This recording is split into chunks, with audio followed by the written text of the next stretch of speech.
Welcome to the Nexus Unloaded podcast. This is Will Crozier. And I'm Zach Congonis. We are here to bring you the best solutions to your lifting problems. Through our real-world experience, we hope to break things down in a digestible, applicable, and entertaining way.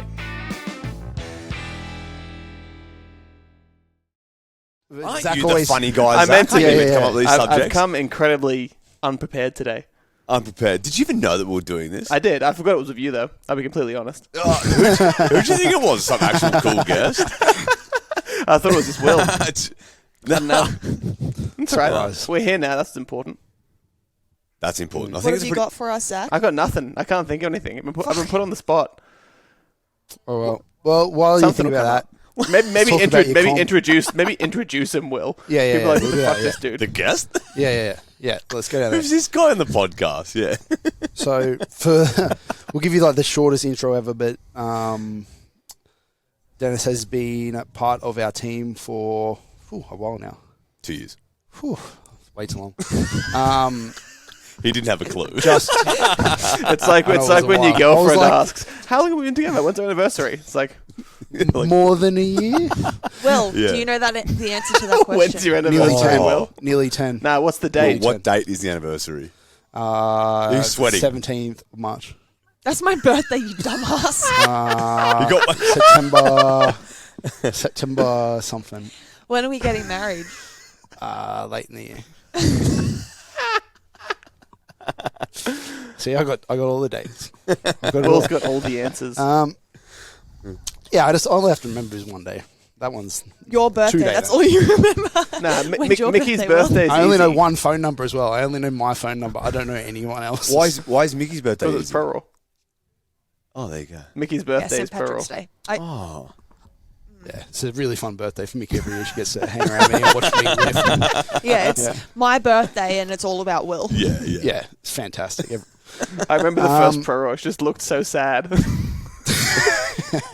No, I actually don't mind it because at least we had to catch up with like a lot of friends and, Yeah. you know, athletes and clients and stuff like that. And we usually go out and have a big dinner and stuff. So I actually don't mind it. This year was the first year that Pro Raw didn't fall on my birthday weekend because it was obviously in April. But now And it's now I didn't compete. back to, yes, and Will didn't compete. Woohoo! Finally got a birthday. Yeah. So Will didn't remember my birthday this year. Oh no! Yeah, I did. I It's remember because it wasn't on Pro Raw. Exactly. You were going somewhere with this intro or something. I was just saying who you are, but we've Detoured already. yeah, we've done enough of that. So first you insult me, boy. You don't even know how long I've been with you for. Once you get past What's my name? Do you even know my name? Something How do you pronounce his last name? Denny or something along those Denny. lines. How do you pronounce his last name, Will? How would you say it? Do I have to use an accent? Or 100% you do. something? No, I don't. I don't even know how I to say always your say last name. Sovacki. Yeah, it's I'll pass. Yeah. Sovacki. Okay, like I'm not Jewish, man. It's like just think of the C as Well, I a can't CH. do the rolling thing or anything. Think of the C as a CH. Try that again. Make it throaty. Yeah. Oh. No, I can't do that. I can't. Sovacki. No, I can't. Sovacki. No, you're not So spitting. is yours Crozier or Crozier? I don't know. I take them all. Crazy. Right, okay, yeah. We don't. Nobody Crozier. knows. I get it from different family members say it different Yeah. ways. So I'm just like whatever. Where's it from? It works. Like heritage. We've been in Australia for as far as back as we can chase down the Right. tree. So it kind of it's hard to see. Yeah. Yeah. And what about you, Zach? Where are you from? You're Greek, aren't Yeah. you? Cypriot. Family Cypriot. Greek? Yeah. Do you have a hairy back? Not really. No. Mostly just the testicles and asshole. And face, obviously. Yeah, and face. Yeah, those ones. You got some deep eyebrows, man. No. Cut the S off. It's a singular. Deep eyebrow. One I eyebrow. loved it Nationals when Thomas or Henny? No, Henny tried to guess your heritage from the tattoo. Yeah, what were they calling me? I forget, but it was wrong. And then your Yeah. mum in the crowd, and she was like, like she was like pissed as. She was like, "How dare you?" Insult my son. I think he said you were Greek. I think it was Greek, yeah. That's quite insulting, actually. Firstly, I'm not hairy. I don't like hair, so like to be called someone that's hairy, it's like, I think that's enough. Wait, are you like a insult. seal? Wow. Yeah, so I had to think about that. Yes, I am actually like a seal. Nice. Touch me. Slap my Touch me. Touch you. Will. Give us thigh a stroke. We need some tactile. It's clean. It's clean shaven. I can see It's from a here. shiny shaved legs. That's for sure. Oh. Easy wraps. So you competed on the weekend. Just gone. I tried, yeah.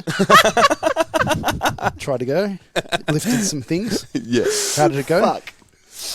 Hey, Zach, how do you think it went? Oh, I think he went at least 8 for 9. Yeah, no. I think I did go like 7 for 9. That's not awful. 7 for 9, yeah. It wasn't the bad. Wasn't the worst, sorry. But it wasn't the best. It was a pretty good outcome. It was decent. We didn't... Your squats, you nailed your squats. Yeah, they were good, yeah. Actually, yeah. Yeah. Squats surprised me. I was like, Yeah. Jesus. It was like got strong. it was such a flurry of emotions. But you got to tell me this, right? Does this happen with your coach? And nothing against you, of course. But it's like I was walking into the comp. I didn't even know where to look. Do I look at you or you? Who do I look at? Me. I look at you. Staring in my eyes. So I was like, I walk into the comp, and part of me was like, "Fuck, I have zero confidence here. Like, what have we done? You know what I mean? Like, what's going on, right?" And then we finished the squats, and I was like, "I like Will.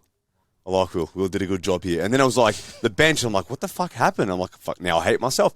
It was just like this flurry of emotions throughout the entire day, just trying to like point fingers at different things, different people. I'm just like, Yeah. who did it? Then it was just like, hang on a second.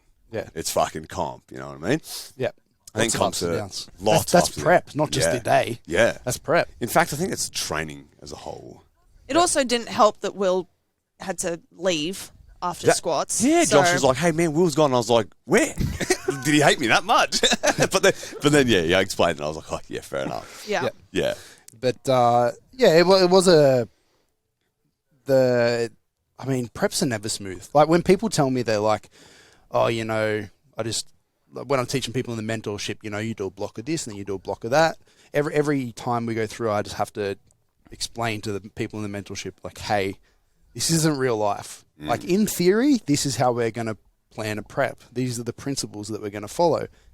In real life, shit never goes, first of all, to plan and as simply as like we would like it to be.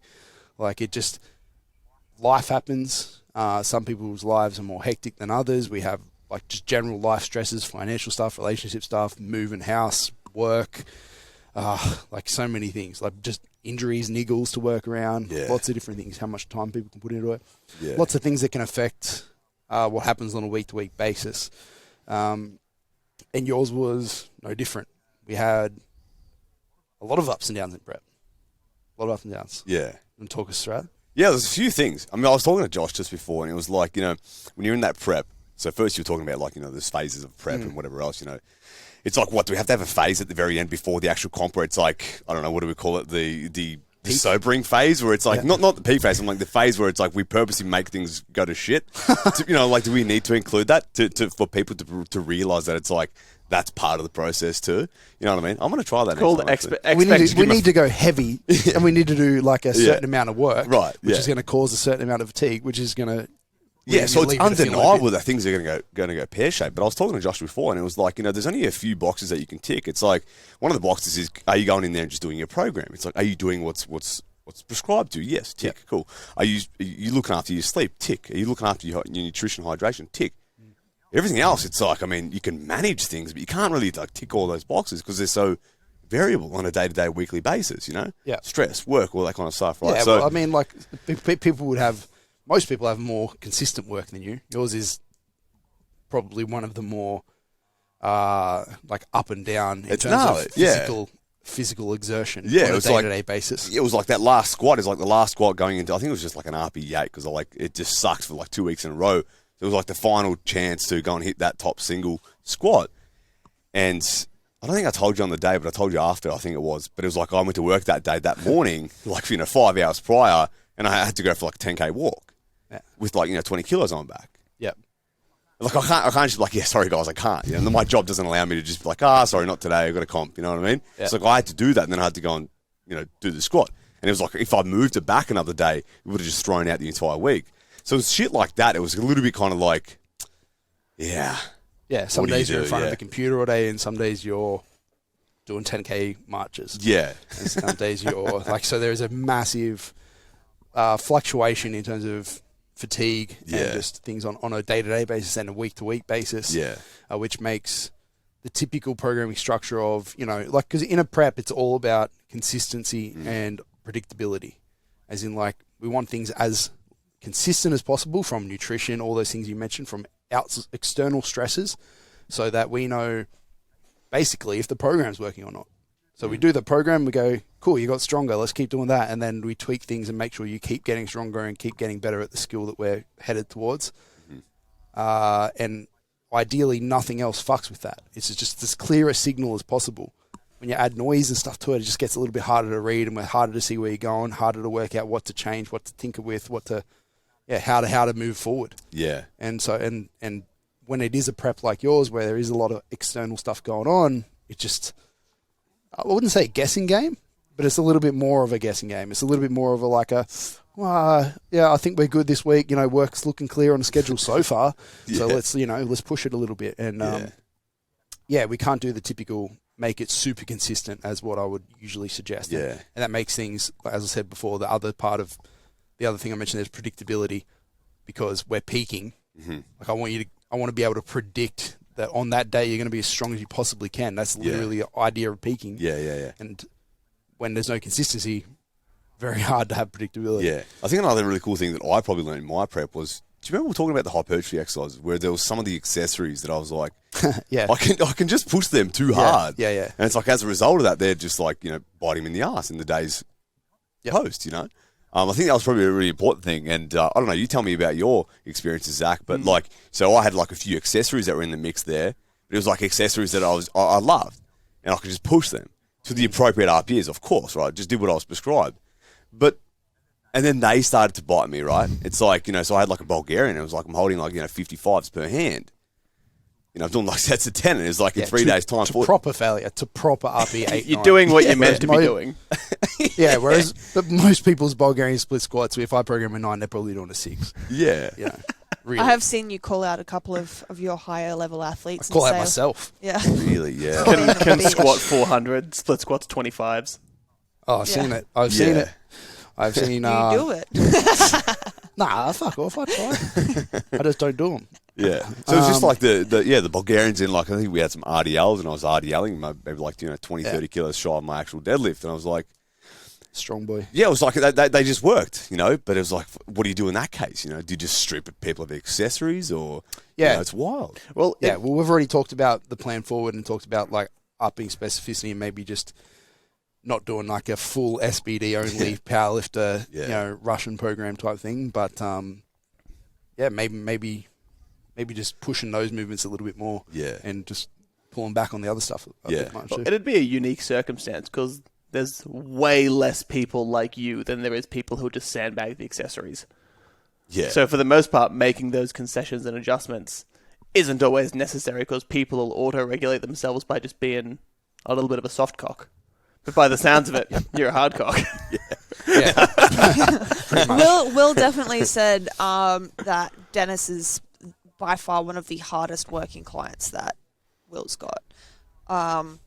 And I know, like, Jason Let me Brand. just brush that off my shoulder. Yeah, nice. yeah, My man. And I know Jason Brand, who's also was Army in Townsville, and he just annihilates himself in the gym. Yeah. And he's just like, you guys are fucking But crazy. it's mostly strongman, so you can just do that. Strongman, they just fuck themselves up.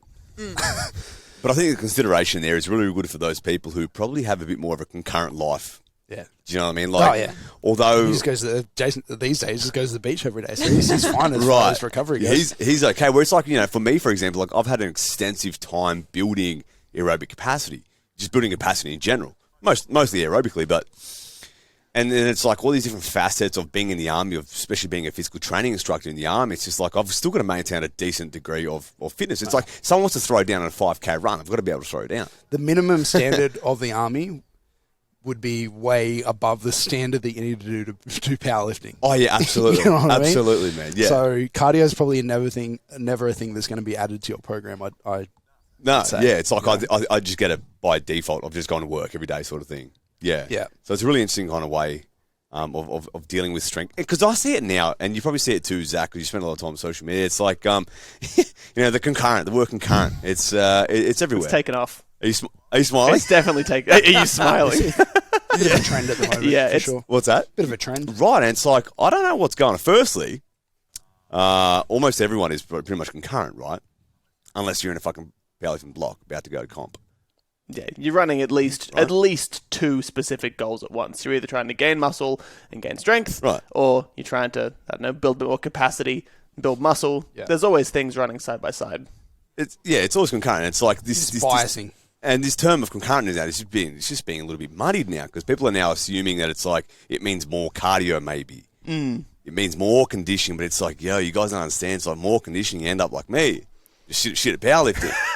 You know what I mean? Just got to turn the dimmer switch a little bit more in the direction of the thing you need at the certain time of the year. The periodization but there's like this fine balance between like, how much conditioning do you actually need to be doing per week? And like, if you've built someone's engine, so to speak, previously, it's like you only need a small dosage throughout the year. A very small dosage, you know what I mean? But if you're still doing conditioning like twice a week or something, that's even too much of a dose. It's like you're going to start seeing negative effects in terms of strength. well, especially at a higher intensity. Absolutely. I've never given a powerlifter sprints or intervals or anything of that nature. It's great for their, Why not? Great for their They just hamstrings. won't do it.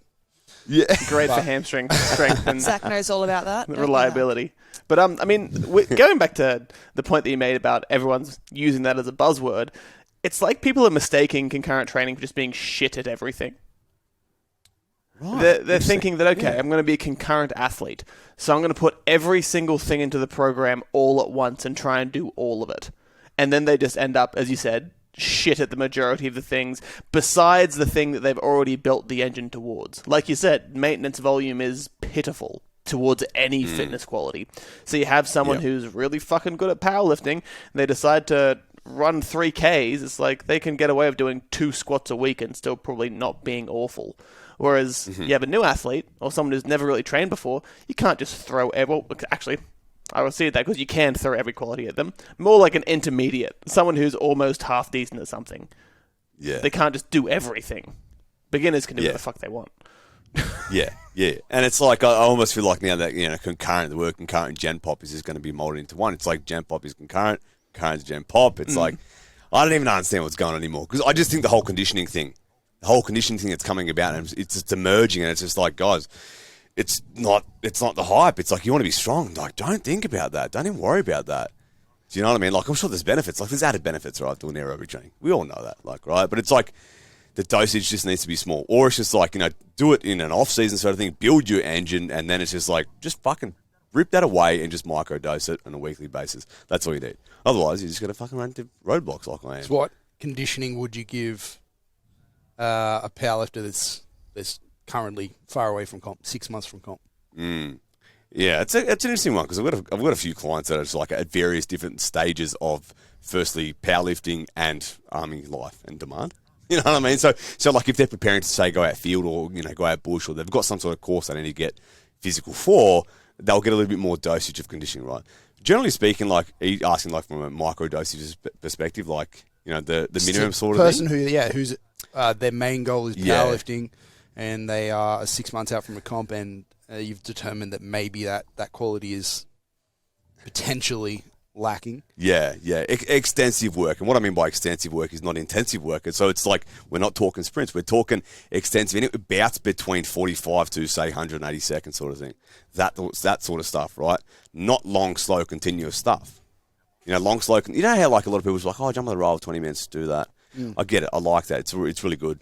Plenty of effects. But the thing about doing that, it's like if you just do that every single week, you're not increasing the tempo, not increasing the time, there comes a point of diminishing return. The idea of aerobic training in that instance, right, when you're doing those slow and long continuous bouts of work, is that they have to increase whether in volume, whether in intensity, to continue making an adaptation towards that, right? So it's just like extensive intervals, man. Rowing cyclical movements, something that requires far less skill. So not running, like I'll caveat by saying not running, it's quite, I still think it's the worst kind of conditioning tool to use. So like rowing, assault bikes, spin bikes, ski ergs, things that are cyclical in nature, low impact. I've got definitely low impact. I've got an oddly specific question, just from a couple of people who I know who either start in the military or are in the military. How much time is spent teaching people how to run? Or 0. Yeah, that's fucking not good. Yeah. That's not good at all.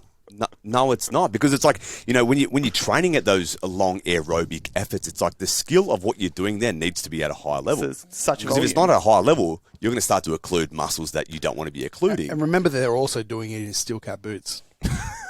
Like, yeah. why?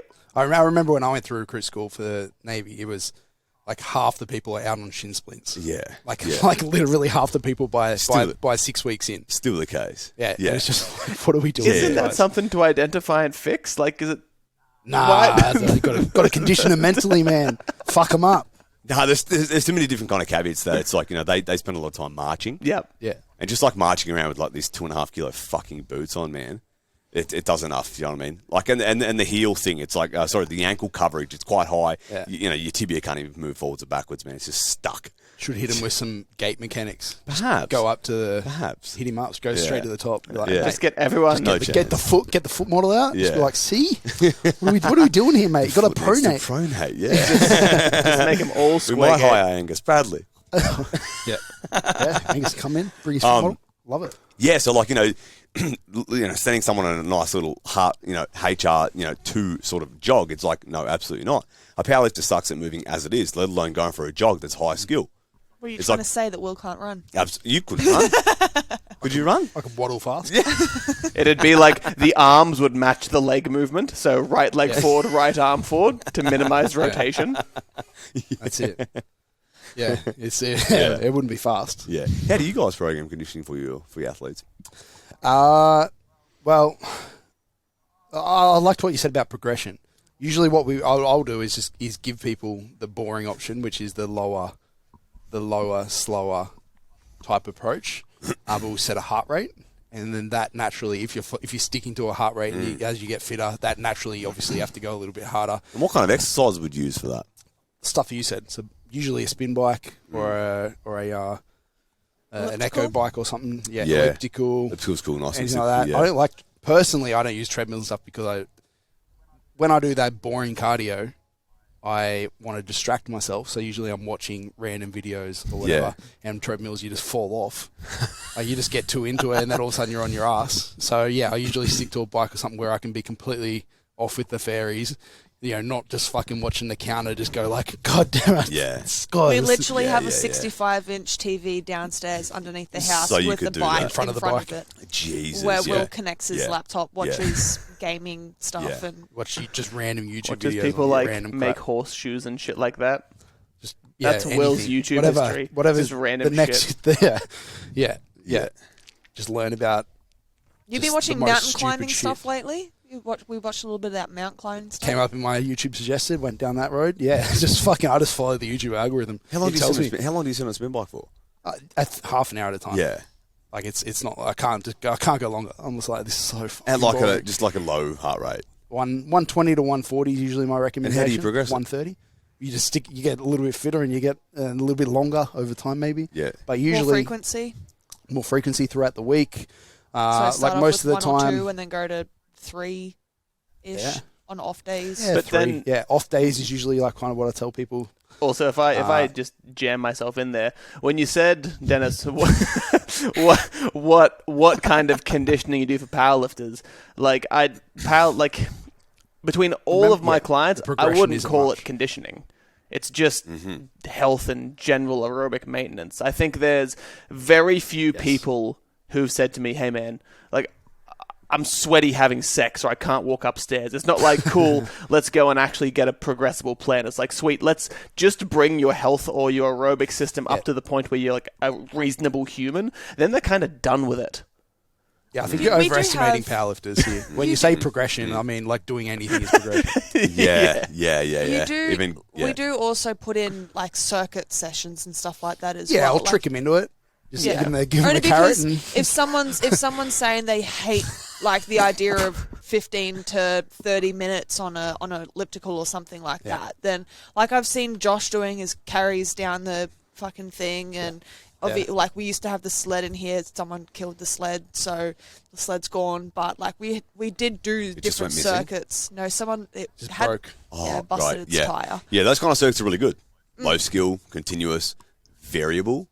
I definitely program a lot of those things too. You know, like little kind of little circuity things. You know, 4 or 5 There's different still exercises. weightlifting in it as opposed to. I was going to say it's probably the most important part. Still have exercises that, you know, a little bit Loadable. attributed to what they're doing in the gym too. You know, like you can still do conditioning with leg extensions and leg pressing and benching, but it's like how you program it. You know what I mean? You could give it a certain tempo, you could give it a certain weight, a certain variation.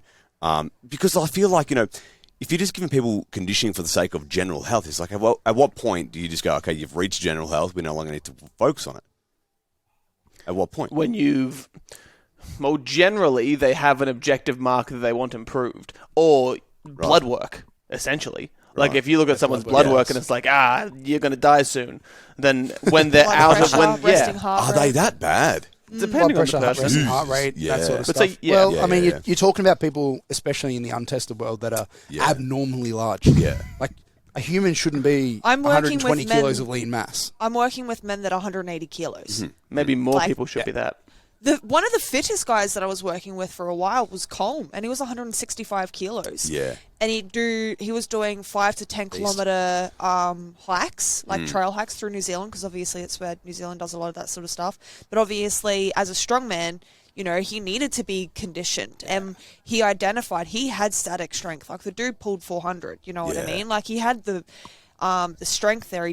What slowed him down in his events was literally his pace and his conditioning. So we actually worked on increasing his speed through events and stuff like that, because the carries is where he'd get fucked over most of the time. So I should really but he enjoy was that strongman. That aspect of strongman. I love it. So he was actually a beast when it came to a lot of his conditioning circuits and stuff like that. And that's where Will, implemented a little bit more of that sort of stuff when he was programming for him. But you still program a little bit more biased towards the powerlifting, static strength sort of thing. Strongman, I always tell people, like my short pitch for it is Don't like do it's, it. compared to powerlifting programming, is just more general. Like just more like, if you had your attribute lines and stuff, you want everything kind of good. It's just like you want to be fitter, you want to be just have capacity for higher reps and all this other business.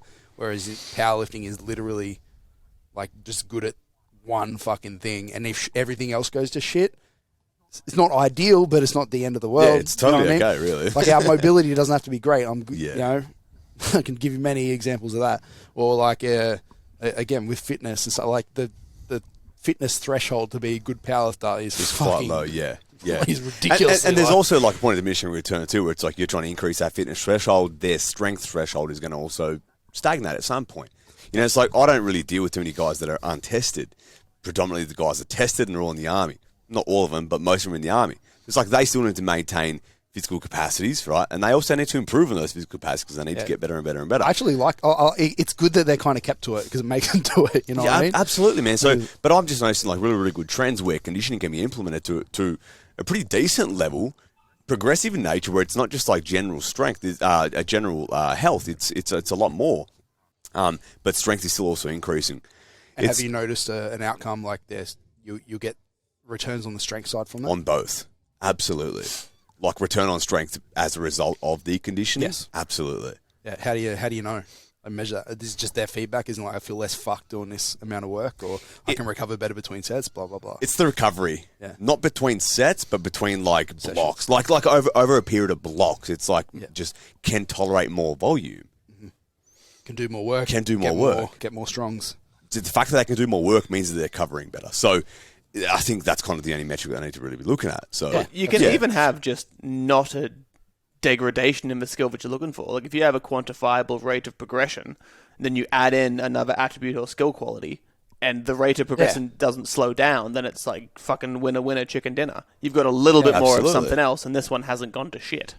And now you can get stronger and not die. Yeah, and you can walk upstairs and see pee-pee. Yes, this was a discussion in one of the last one. Wait, you can't see your PP?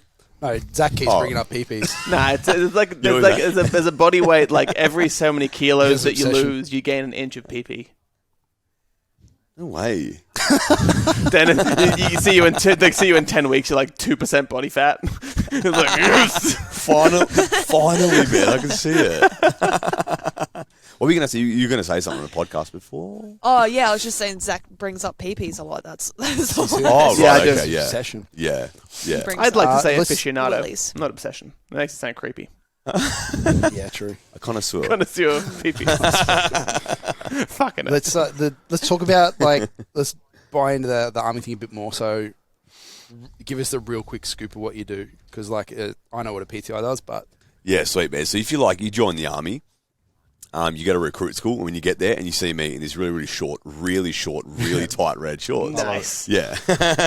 And a white polo and Shirt these tucked in. bright blue TNs. yeah. You know what TNs are? Nike TNs? Yeah. And basically, man, I sit there and I I'm scream at envisioning people. like some Baywatch kind of like. Oh, it's quite weird Baywatch. I'll send you a 80s. photo. It is. Okay. That's I'll why send he's you got a the photo. shaved legs too, because he yeah. lubes it up. The shorts are up to here, Mickey. It's wild. Jeez. Yeah, and like it's tight Things white polo. falling out of the Pretty shorts hot. as well. Nah. Did you put the what are they called underneath them? The bite shorts? What? No. No, he No, was that's wearing just- DTs, mate. As a He's- recruit, yeah. Don't no. you chafe? Yeah. I didn't know if you Anyway, did that. so- Yeah, the chafe. I was so- thinking so- chafe. Oh, no. So you enlist in the army, you get to Kapuka where it is that I work and I'm a PTI. I make sure you're at the fitness. If you're not at the fitness, I get you to the fitness. If you don't want to get there, I yell at you and then you get to fitness.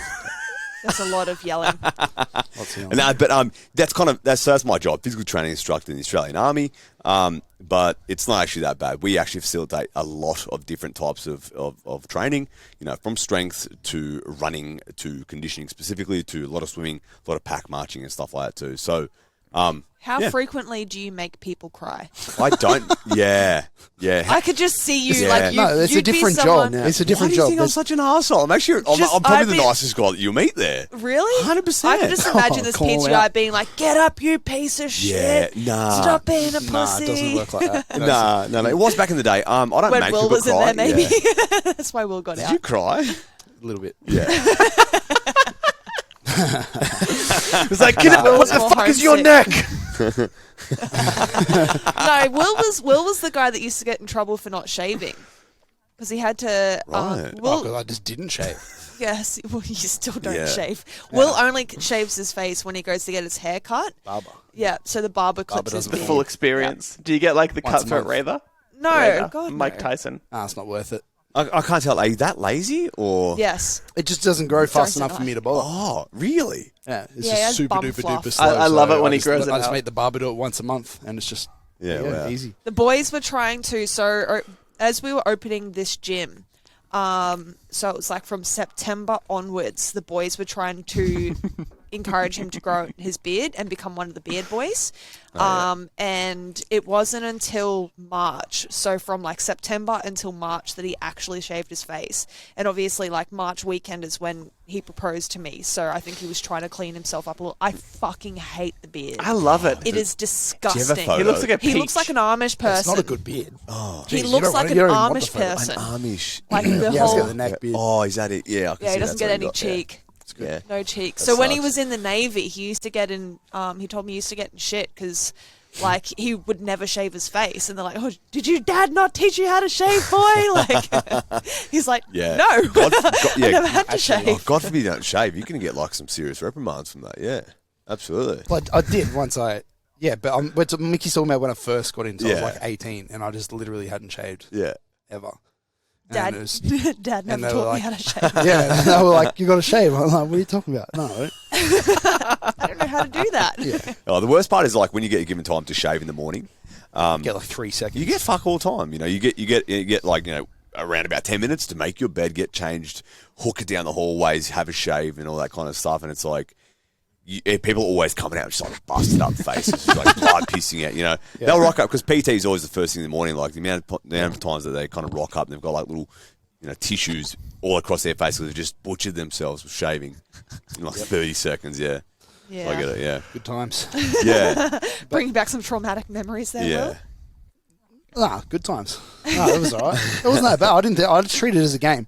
I think it's because I think the older people that joined that were like 30 or whatever did it way harder Yeah. because like they had lives and now they had to like get reamed and for 12 weeks or whatever it is and 8 weeks. Something like I don't know. You guys are weird, man. The Navy. I don't know. that. But Whereas for me, like I was just out of school and it was just more of a game. It was just like, like these man, it's like, fucking stupid. I joined when I was 23 and I come from the Gold Coast and like the life pre-army was like, it was unsavory. It was undesirable lifestyle. Anyway, I got there and I was like, who the basically, right? I just said before I wear TNs. It's like I used to wear TNs back in the day too. Anyway, and it was like for me at 23 even, it was hard. It was like hard having these people yell at me. I'm just like, yell at me once more. What do I fucking do to you? but Saw a few people get kicked out for that. But you can't actually do that, you know what I mean? So, They try and make you do that. That's their job. 100% they do. They're trying to piss you off enough. Fucking oath they do. Yeah. That's you though. I could see you just That's being so like, not me. Why do you think this way of me? I'm actually a nice guy. But let's go back to your job. So. PTI in the army. Yeah. So you're training bigger groups of 20 plus minimum. I'm way more, but 80 minimum. 80 Fuck minimum. hell. Yeah. Versus Massive, yeah. Versus Let me tell you something, man. Compression expansion, that's where it started to make sense. Anyway, go on. versus you one-on-one, like or whether it's online or in person, but one-on-one or small groups or whatever. Like, I don't know, do you have a big difference? Obviously, you can't give a personal touch to 80 plus people. Their goals are, in your case, I guess, just keeping them to the minimum standards. So it's at least that's easy for you. But like, is there a different approach that you take? Yeah, there is. When it's like a big group like that, the approach is like they're generally coming from a place of not much training. You know what I mean? And the idea is to get these people moving well, being part of the group that everyone else is still being part of. Because it's like when you start taking people away, because like say they're squatting and they're shit, and you take them away from the entire group, and you reduce them to like this, this heels elevated, kettlebell, goblet squat at a tempo. It's like, and then they're in the corner doing that shit while everyone else is like punching barbells, right?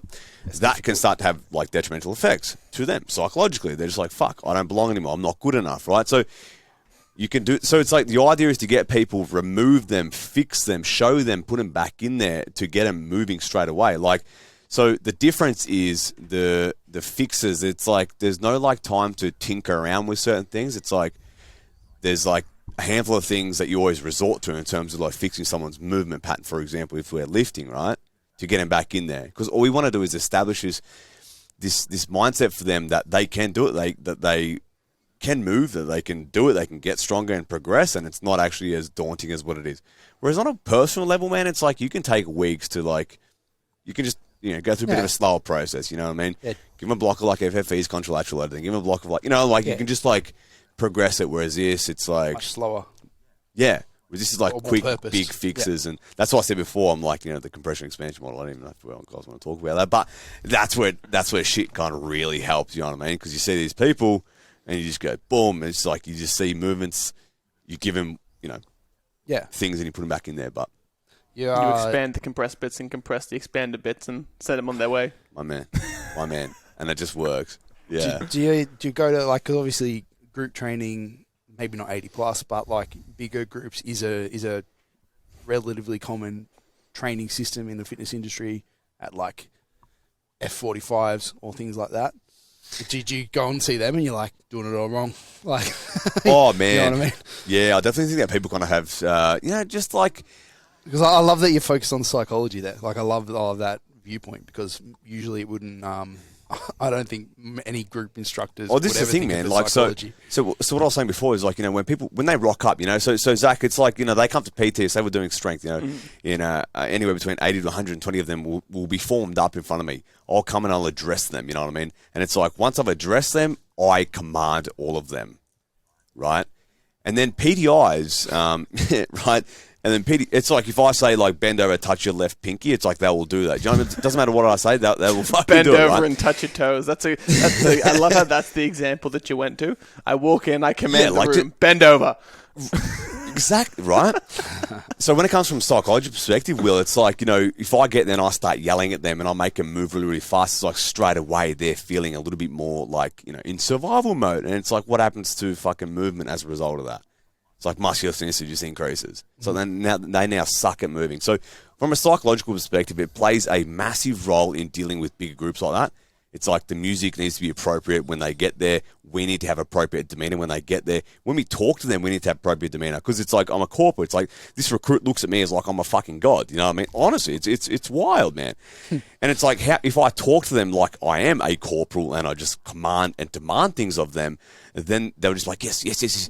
As opposed to if I just talk to them like a human, you know what I mean? I get a much better outcome out of them. So how like other group training do it, I think they just expect people to want to be there. Yeah, well, I guess I didn't, in that question, like address that major difference between like army people have to be there and they have to do what you say versus F45, they can tell you to get the fuck out and quit. Yeah, you know? right. So it is a slightly different approach taken to them. It's a completely different approach. You can't really kind of like link them together, because like these guys they need to be there. They can't not be there, but a lot of them probably don't want to be there. Right, yep. Or they're just afraid of the session that you're about to do. Yeah, right. They're just trying to hit their minimum, get you to sign the line. Right, and it's like, how do I get you to do more? You don't. Well, you can. Well, you absolutely can. Which I mean, like you treat them like a normal human. But that actually had a lot of influence in how I actually deal with people, just on a one-on-one basis. You know what I mean? It was just like caring more about. I care less about the numbers on the sheet, for example, than I do the conversation I'm having with them. Yeah. You know, and so communication between me and my clients actually on a one-on-one basis is probably high, like much higher than anyone else. Because it's like I see the impact and the effect that can have. Yeah. You know?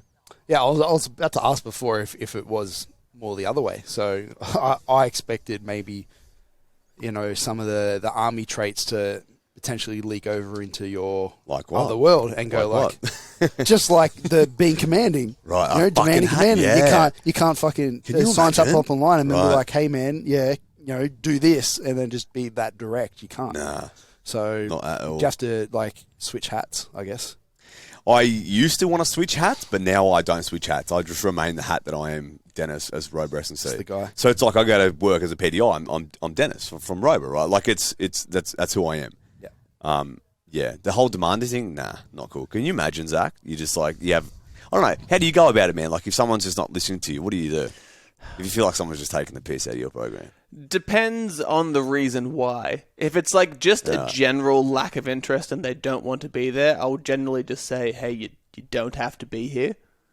But if it's something to do with the fact it's lack of enjoyment or it's lack of communication, there's things to address and work on. Like if it's lack of enjoyment, it's probably just a reassessment of goals.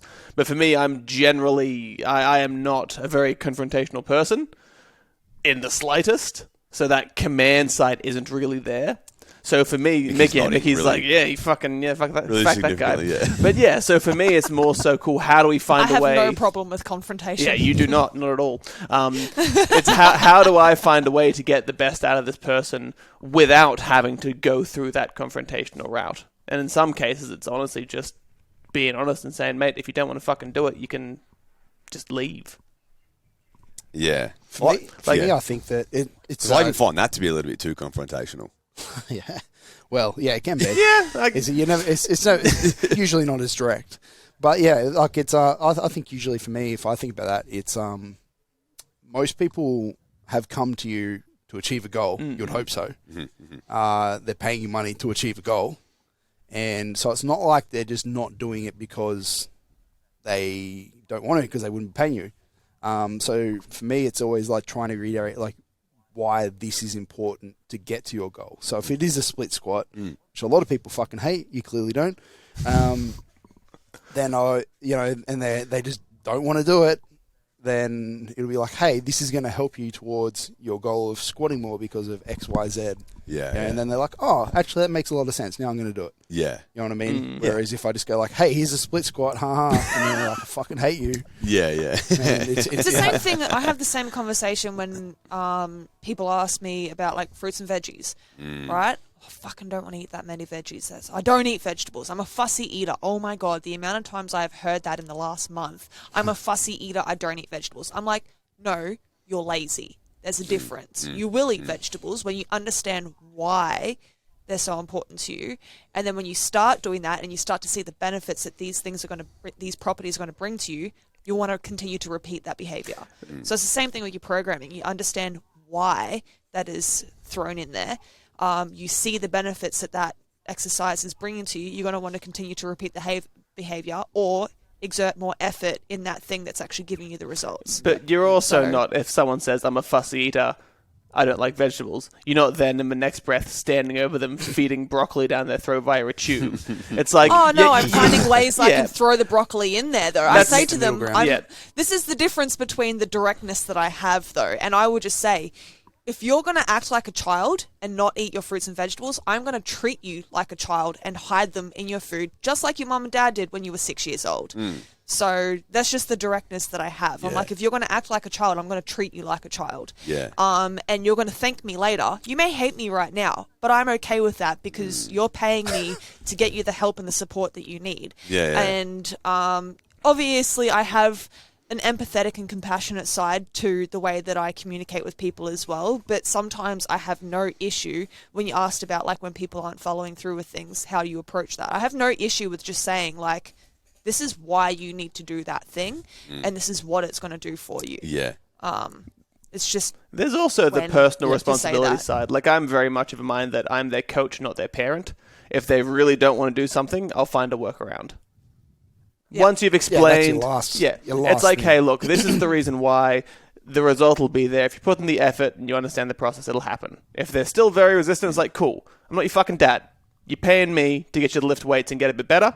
We can do it a different way. I'm not going to die on a hill, especially an exercise-related hill, because at the end of the day, it all fucking works. I love how your tone just changed that last part. Yeah. I love that. Does. Yeah, Like, you there he can be goes. confrontational. no, I think what you guys are saying there. He's approached me with this directness before. He's like, Mickey, you need to do it like this. I'm like, okay, Zach. Yeah. When I really care, if I don't care that much, I won't be. No, I think what you guys are saying are absolutely fucking gold. Have you been to an F45 before? I've been in one, but not done a class. Yeah, okay. They're very supportive and encouraging, right? They're cheerleaders, yeah. Yeah, and how far does that get people? Yeah, it make you feel good for a couple sessions, and then Yeah. It's then not you realise you're not getting results. right. It's not really sustainable. It doesn't really provide someone with a sustainable framework to go forward. It's like when things get a little bit tough, it's like, where's my cheerleader? No, that's They're why not fucking here, right? So in this gym, which we're in now, we are in Nexus Gym on the Gold Coast. Our model here, how this gym works, is that no matter which level you're on in the gym, we have a couple of different tiers. Everybody goes through what we call game plan sessions. So they sit down in here one-on-one with our gym manager, Alex, every 3-ish months. And they go like, last time you told me, whether it was when you signed up or the last session, you wanted to get to this point, and we put X, Y, and Z in place to help you get to that point. Where are you now? Like, has that worked? Has that not worked? And then we will go, okay, in 3 months' time, we're going to change these things to make sure that you keep doing what you're doing to keep moving forward, or if you're not getting results, like change these things to get results, whether it's another service or a different approach. So that's what we try and do. We try and have those sessions to review goals and to keep people on track. And that's with gym members, obviously. That's all the gym members, The online stuff is generally a little bit more frequent because you don't have the luxury of being able to see someone in person. Yeah. Like a lot of your work's a little bit more in person than it is online, isn't it? Or is it a lot it's more? fully online. Yeah, okay. So how do you navigate some of those sort of conversations that you've got to have with people? Like, are you doing it a lot more frequently? Are you messaging? Are you having phone calls? Like, It's just it's frequent communication. It's like an ongoing conversation. It's a Has little to be bit online. It's all online. It's a little bit consuming time wise, but it's like that's what it is. It's just ongoing communication. It's not like once a month we will talk or once a week we'll talk. It's like, and it's not just like, oh, just send me a message throughout the week. Like, just let me know how you're going. It's an ongoing conversation. Like, you open up your text message, you've got an ongoing conversation. It's like that. yeah. Do you know what I mean? And that's like you said before, Zach. You're like, I'm their coach, I'm their fucking parent, and that's a good one because it's like it's really easy to cross that boundary where you start to also become their fucking psychologist and all these other different things. And there are boundaries that you kind of do have to set, but that is literally it. Communication at all levels, at all costs, all the time. And I'm okay with that because I'm noticing that that's like from a retention perspective, 100%. Not 99, 100. So, yeah. Yeah. Yeah, it just needs to be, balance as well. Yeah. It's hard, but we can go down that road. That's a deep road to go down. But let's where are we at, Mickey? 50. All right, so let's go back to you then. Steer the ship back to your To Mickey. post-comp goals. Right. Mickey's just got the so got what- the I am wheel. an icon. Mickey's got the wheel, just fucking hard, right? come back to me. So what are the goals? Well, first we're going to get my post-comp fucking goals. legs butchered. We're going to get my legs butchered. Get them big. Yeah, no, butchered. large. Butchered. Cut. The veins ripped. Oh, Brains right, yes. removed. I've Yeah, never yeah. heard yes. that So- adjective used for. Butchered. Yeah, so next week I've got like surgery on both my veins, get rid of the varicose Oh, like veins. actually fucking cut. I thought you meant getting yoked. Yeah. Oh, yeah, I'll do that when I come back, That's man. after. So it's Yeah. remove the veins, and then after that, to around about 6 to 8 week, kind of no lower body, and then after that, man. I've had some clients go through it, and I think you'll find the time frame's less than that. But yeah, Oh yeah. If anything, I'll just bench every day. yeah. And then after that, man, I'd like to go to Worlds next year for IPL as well, again. So take me there, man. Take me That's there. my goal. Large, fill out the weight class, get juicy. That's it. Yeah. Get Yeah. butchered. I think I definitely think allocating a big chunk of time. This is one thing that I kind of changed my mind on from this prep, because I'm just like, this is where I start to think that muscle tissue and just building and just bodybuilding, right, plays a massive role in the longevity of this sport. It's like you start to become a little bit more professional, a little bit more frequent in powerlifting. You're probably going to see more and more comps throughout the year. There's not many times for you to kind of allocate X months to just building, right? Big time. It's like Yeah. prep, comp, right? So I think like from the outset, it's just like try find time as much as you can to spend that time just putting on muscle. Yeah. So that's what I like to do as much as I can. I still think Yeah. we've talked about some technique changes in your SBD, and obviously there's still skill gains to be made, technique gains to be made, which are the easiest gains. Yeah. Muscle gains much slower, unfortunately. Yeah. But that road does slow significantly at a certain point. Like, there's only so efficient you can get a squat. Yeah. It's and that's a whole another conversation. But yeah, like once it's at a certain point of like efficiency, then it is just like let's slab on some muscle onto the prime movers for your particular frame. Yeah, it's like you get decent at something. It's like how much better can you make it? It's not the perfect squat, but it's decent. It's like how much more can you it's sit good there as and Yeah. how much more can you sit there and hammer on technique? It's like what's the roadblock? Well, fucking the programming has been phenomenal. It's like there's no roadblock programming wise. What's the only roadblock left? And it's just like, dude, you just got to put some muscle on. Just got to get You juicy. just got to get jacked. Yeah, It's a lot funner too. it's much fun. Yeah, I think it is. absolutely. And like Will mentioned there before, it's the slowest thing, so it means you The longest generally have to generate the longest amount of time towards that as Yeah. well. So But you're right though. That is a problem with like if you compete. Let's say you compete every 3 months, 4 comps a year. Like Just when like, you- where do you find time? yeah, like we said before, it is a dimmer switch. It's not that you're not going to grow at all. Still stimulating work to some degree, but the amount of volume you're getting in, because the intensity is always going to be quite high, is going to be Yeah, significantly lower. Yeah. You're not going to grow as much as your bodybuilder, mate. yeah, that's right. Yeah. So I'm a big fan of like having longer off seasons, but for the majority of It's people, but it's hard to also- convince people of that. you mentioned like obviously you want to dedicate a lot more time to it for the growth aspect, but I also just think like your joints, like mentally as well, it's nice just to get a little bit excited about a prep starting again. Like a lot of people post-COVID now, I've noticed, are competing with a lot more frequency over the course of the last 18 months because they have the opportunity to compete now. And all of a sudden they've competed 3-4 times a year and they're like, fuck this.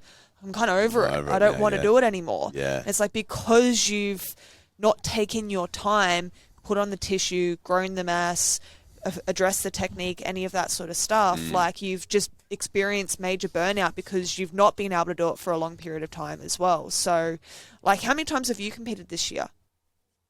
I know I know at least 2. There was, I'm assuming 3 times to qualify. Yeah, it was one at the start of the year. Yeah, so just Yeah. 3. Yeah, it was my third. But just still quite a lot. Oh, Like, yeah, I'm over it. yeah, exactly.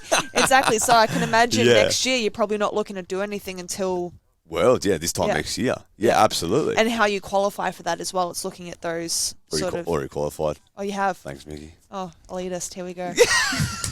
I've done 3 comps in 3 weekends. That's good. gnarly. That's gnarly. I'd rather Doesn't that. work. No, it wouldn't work. Yeah, you declined Yeah. very massively. Yeah, for your optimal.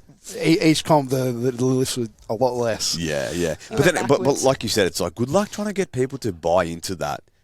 Hey, just do 1 comp next year and we'll spend the rest of the time building. It's like, fuck, they're just like, oh, I want to power lift. It's a good go. You know? If you're going to do that, you have to have, like, I call them like stepping stone goals. Mm. You can't just go like, yeah, you got a year until tick the box. You know, like you got to give them like other boxes to tick so that something's achieved in their mind. You know. Yeah. Let's get you up to like 100 kilos then, mate. Why? Oh my god! Yeah. The pause. Imagine add another 10 kilos. Remember, every kilo we add to his frame. That's a lot more. I've got a little bit of body tougher dysmorphia, and that would probably fuck with me. Yeah. Really? Heavily. Yeah. Well, you don't want to get super jacked. Nah. Just 90 kg jacked. But hang on, like I mean, we can get super jacked. I just feel like I'd be still pudgy though at 100 kilos. Nah, it's It's just huge. time. Just time. I'm not even that. Yeah. Okay. Yeah, but when you're doing your 5Ks at an extra 10 kilos in your frame, you're going to feel it. Yeah, but this is the thing. It's like I've also got to maintain this physical ability at work too. So it's such a. But just with your height, I reckon like you'd be a solid 100 kilos. Oh yeah. Sorry, I like getting people big. Mickey's like, you can't see Mickey's staring at my I'm eyes looking right at now. you. It's like you're solid. A solid 100. Yeah. Well, just with your height, like I Yeah. think you could easily fill out a 100 kilo weight class. Yeah. And perform well, feel really good and stuff like that there. Yeah. But that's not a 12 months thing. That could be something that over 5 years or something like that you continue to work towards. Yeah, I remember the absolutely. first time Will hit triple digits and he was like frothing. He'd come in and he was so excited. He's like, 100 kilos, baby! And then each 10 kilos are just like, things just changed massively. It's exciting after, I'm not over as this, yeah. exciting. I used to walk around 130 kilos once upon a time. Really? Yeah. 2012, 2013. Yeah, it was about Wasn't that 125, long ago? 130. Yeah, I was the strongest I ever was. But I can imagine. yeah, I was a young kid, just sending Dynaball and everything. It's great. Nice. Times. Do you want to ask this last question on this list, Zach? Oh, my favourite question. We've got to always round out This on is a high Zach, point. a contribution from Zach, which Is this very the only obvious. contribution Zach has in the podcast? I think it is. They relegate me to being the comedic relief. So, Send it. the dumbest shit you've seen in the army. Now, if I need to clarify it more, I can clarify it more. Yeah. But if something just comes to your head when I say the dumbest thing you've fucking seen, whether that's dumbest in terms of just grossly irresponsible or someone like falling over and getting the bayonet up their asshole, like just go for it. I don't know. Just a few months ago, and this was quite the dumbest thing because it literally could have led to this kid's death. Beautiful. Beautiful. Yeah. So it's actually not even that extreme, man. Anyway, so they got to brush so in the morning they have to brush their teeth, right? And, like it's commanded. You have to brush your teeth when you get back from breakfast, right? So you get back from breakfast, get your shit, brush your teeth, come back, be ready to get called back in the hallway, whatever. And for the first 4 weeks, this kid was. Do you know what brasso is?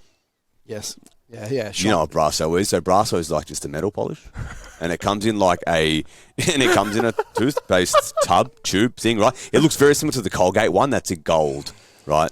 And for 3 or 4 weeks, this kid was brushing his teeth with brasso. No one noticed, right? And all of a sudden, he started to feel sick, and they took him to the hospital. And then they found out this guy has been brushing his teeth. No one even noticed. No one even batted an eyelid or said anything. I don't know. This kid mustn't have brushed his teeth ever before coming to the army. He didn't even know, right? And then, yeah, they found out. So I just think that was grossly irresponsible, but also just like the most absurd thing ever, man. It's fucked. Yeah. That's pretty fucked up. I can't believe you wouldn't notice. 'Cause Yeah. Surely you would go, man, even if you had never brushed teeth before, Yeah. surely you're not sitting there going like, wow, people Do this on a like, regular do you- basis. people do this? Like, Yeah, seriously, man. You wouldn't question it. Like, just surely they you could can make it smell taste that. Was better. there a When- label on it? Yeah, Like, it was it says labeled? brasso. Wouldn't it have burnt He or had brass teeth felt or something. bad? Maybe, yeah. I don't know. To be honest, man, I've never used it before on my teeth. So I don't really know what it would taste like or feel like. Do you have but real shiny teeth? I don't know. Yeah, but anyway, like the mercury in his Shine body them was up. just like so fucking high after That's that. crazy. That's not they had to fun. go through a massive process. I lived at a more comedic, stupid army thing that I like. Navy. No, it was army because I lived at Randwick Army Barracks for a couple of years. So it was mostly army that was living with us, and I just Yeah. got put in there because like the other accommodation wasn't built. But anyway, they had a bar there, and everyone hang out at the bar in the afternoon and just did whatever. And I remember the army guys used to, when they got drunk enough, thought it was hilarious to like. It was almost like King of the Hill. Like they would just have there was this just hill of just dirt out the front of the bar, and then when they got drunk enough, they would just stand on it and fight each other, and whoever was the king of this little hill. Yeah. It was just a game. Yeah, And there I was- was like, there this was- is the dumbest shit. Yeah, there was wild. Why are we doing this shit? I didn't do it, but There's some wild shit, like the guy that I would do have robo with, Louis. He was telling us a few stories, like, you know, when he first got to the regiment in Townsville, and he was in infantry. As like the new kid, you're called a lid, you know, like a live-in digger. And so as a new kid to the regiment, whatever unit, battalion, whatever it is, you go to the boozer every Thursday afternoon. Like, that's an army thing. And the boozer is just like, you know, the unit pub or whatever. And then they had to like stand in this, like, I think it was like a 3x3 sort of sand pit, man. And just get tins thrown at them all afternoon. Like, they couldn't leave this sand pit while everyone's at the boozer. They just had to stand there and just get tins thrown at them. Alcohol poured over them, spat at, just shit thrown at them. Yeah. This is like stupid frat shit that you see in the pretty movies. much. Oh, it's ridiculous, man. Like, they'll lock them up in cages and stuff. Yeah. Yeah. So when you asked me that question, I was like, oh my God, like, which one do I choose? The most recent one was that Brasso thing, which I just thought was incredibly stupid. Yeah. For sure. yeah. Life-threatening, but yeah. Tank thinks it's pretty stupid as well. Oh, he's having a great time. He's about to fall off this fucking chair. Good boy. He's out of it. Cool. All right, we'll pack it up there. What are we packing? Packing up the podcast. Let people know where they can find you. Obviously, we'll have details of you in the show notes, but if you want to give a verbal for Find him at those Kapuka. that don't at show notes. Yeah, just join the army. You'll absolutely see me. You know exactly who I am when you get there. Just Denis_Sovacki is like my Instagram handle. Or RoboSNC. No, Robot Performance now it's called. Nailed it. Marketing fail. That is Marketing fail. Awesome. Yeah. All Thanks so right, much. thanks very much. Red hot. Thank you. Thank you for listening to Nexus Unloaded. Be sure to jump on our website to find details on everything mentioned on today's podcast, plus information on our coaching, mentoring, and gym services. Make sure to follow us on Instagram at NexusPerformance.Aus for any updates on what we are currently doing. See you all in the next episode.